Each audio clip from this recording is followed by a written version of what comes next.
Signed, sealed, and delivered. We got our head coach. It's LeGarrette Blunt here, man, 3-time Super Bowl champion. I just want to give you a shout out to the YouTube channel, Micro Mike, man. Eddie Murray, former Detroit Lion.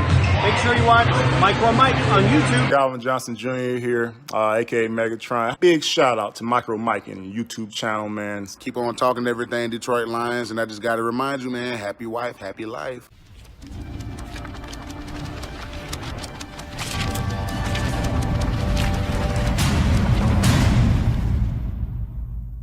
What is going on, YouTube, and welcome to Detroit Lions Talk with Micro Mike. We talk all things Detroit Lions, news, rumors, analysis, breakdown, and everything regarding our franchise. In this video, we got some breaking news, and that the Detroit Lions have hired their head coach, Dan Campbell, from the New Orleans Saints. Yes, that is the leader of the franchise with the head coaching position. We finally got the guy who can lead the Detroit Lions going forward. If you're not a subscriber, hit that subscribe button. Also hit that like button. Let's get those likes up to 200 likes in this video. That would be fantastic. Initial thoughts of Dan Campbell. He was not my first choice for head coach. He was not the individual I had high on the list compared to others like Robert Saleh or Eric Bieniemy, but he is a guy that is not the norm when it comes to the Detroit Lions, because it is not Darrell Bevell, it's not the Patriot way, it's a different type of individual we got for this team. When it comes to Dan Campbell, he is a individual who is a leader of men. Yes, he can lead men. That's what his aura is around himself. And what do we need?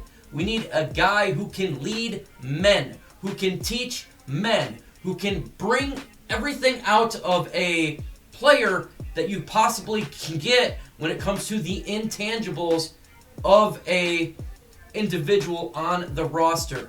We've had dictators, we've had nice guys. So from that aspect, having a leader of men is a good thing. And that was my number one priority for the hire of the Detroit Lions.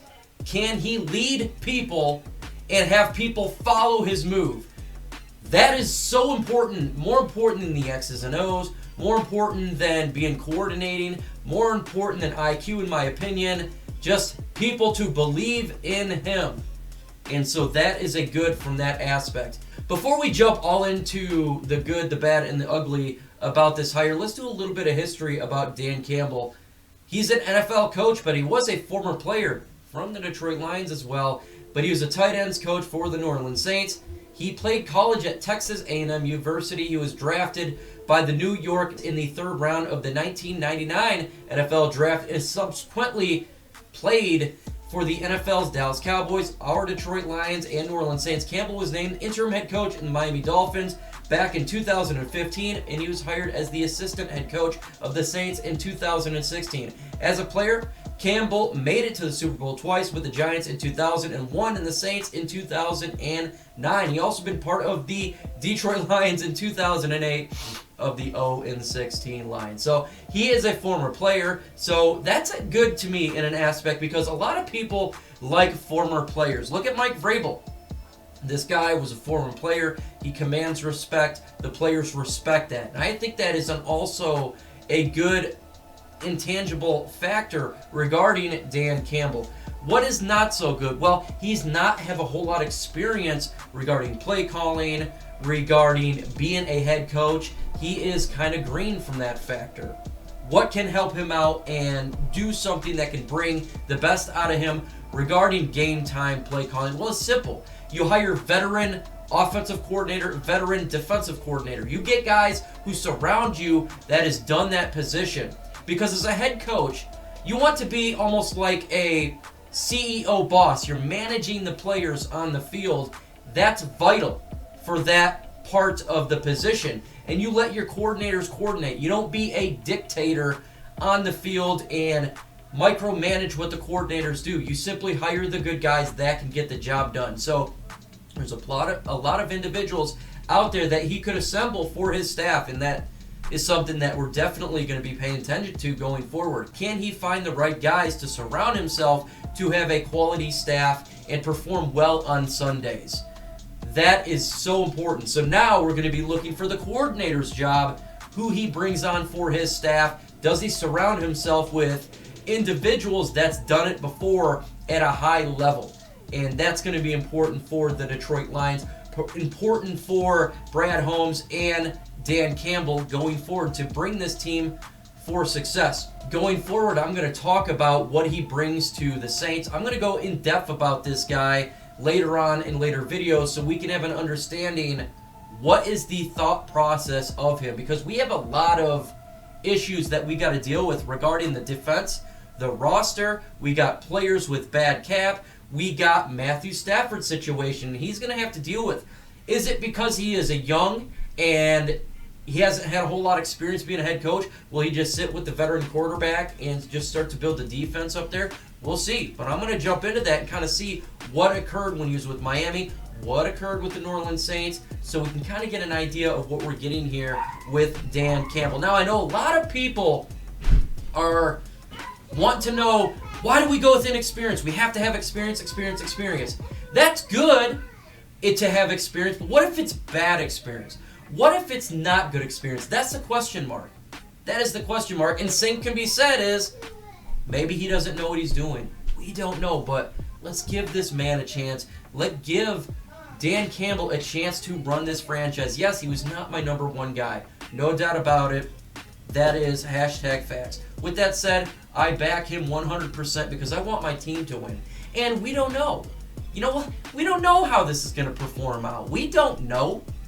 I was not initially excited with Jim Caldwell hire, but he did a lot better than I thought he would. So maybe this is a great hire and he can be the next McVay. We shall see going forward, but I love the leadership aspect. I love it. That is the most important aspect that I wanted from a head coach. Leader of men. Because we have a lot of players on this team that must be led in the correct direction, or we're in a world of hurt going forward. Matt Patricia was not a leader of men. Not at all. He had a smart IQ, he was a coordinator, and that was an epic failure. So it doesn't necessarily mean he's going to be a failure because he wasn't a coordinator. He can hire fantastic coordinators that can do the job.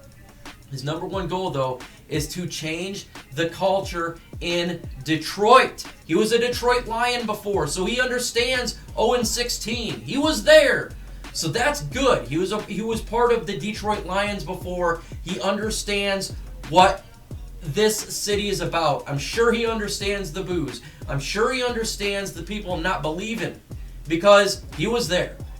And that's important to understand that. It's really important to understand Detroit. We're a different type of fan base. We have been through so much. We just want a winner, and we don't believe anything. So I'm not drinking the Kool-Aid, and I'm not going to tell my subscribers to drink the Kool-Aid. No, don't drink the Kool-Aid. But let's not throw this guy under the bus already. He hasn't even spent a day on the job. So let's not destroy this guy at all. That is unfair. We got to give him a chance. We got to give Brad Holmes a chance, and maybe they can change this thing around and not go into the iceberg with the Titanic. But it's a wait-and-see approach. It's a wait-and-see. We got a lot of things going on. We got to talk about free agents. Who is he going to bring in free agents? Brad Holmes and him. What are they going to do? How are they going to do that? What are they going to do with the current players in the roster? Revamp this defense. We got to see all these things going forward. Then we can judge. Let's look at the coordinators. Who they bring in for coordinators? You never know. Maybe they bring in like a Phillips for defensive coordinator or Darrell Bell for offensive coordinator. We have no idea. So as soon as we get that, we can then talk about the judgment call of these two, and we can go forward from there. What I can say this about that is, this has not been a boring offseason. It has been crazy with the amount of turnover and changes that this team is being made. Sheila Ford wasn't playing around. She did what she said. A lot of things are taking place, and it's not boring. It's not the same old Lions type of boring offseason. At least we're getting some action. We're getting action everywhere. And I'm going to assume the action is going to continue when we get the coordinators. I'm sure it's going to continue when we get the assistant coaches. And then we got free agency, and we're going to see some action there. Then jump into the draft. We're going to see some stuff there. So this is not boring. Dan Campbell, he built like a tank. He ain't a boring guy. He's not a sloth-looking guy. This dude's built like a truck. So you're going to get the respect from that. If you're an individual who likes to see fit coaches, he's the guy. The dude is built like a tank. And I guarantee you he's not going to be telling people to sit up straight in a press conference. He won't need to. I think he's going to garner that respect immediately. He's just got that alpha male to him, taking command type of look, taking command type of speak, and that's kind of what you need when it comes to the Detroit Lions. But hopefully it's, you respect me, and I don't need to get crazy. I don't need to down you. I don't need to make fun of you to get you motivated. You're just motivated because you've seen the action that I have done on the field. You've seen the action that I've done as a coach. That's the type of leader of men we need, and hopefully that's the garner respect he's going to get going forward as a Detroit Lions head coach here. Maybe he can be the guy to finally lift this team out of despair, lift this team out of irrelevancy. Could be the guy, and he may not be the guy. We don't know, but it ain't boring. We could say that. This has been exciting offseason. A little bit too exciting with all these interviews. It's like, come on, let's get the guy. But now we have the guy. We got the guy, and now we can move forward. Folks, you want to hit that notification bell because on Thursday, I'll be doing the One Pride podcast, 6:30 p.m. Eastern Time. We have all sorts of fun on there. You don't have to be a Lions fan, but you don't want to miss out. So make sure you hit that notification bell so you don't miss out. Also, again, there's going to be breaking news. We have not hit the coordinators yet. So you want to hit that notification bell so you don't miss out on the breaking news. You don't miss out on that, and you can be the first one there to comment. And that's important. If you're a member, wait till the end of the video. You're going to get your shout out. With that said, folks, adios.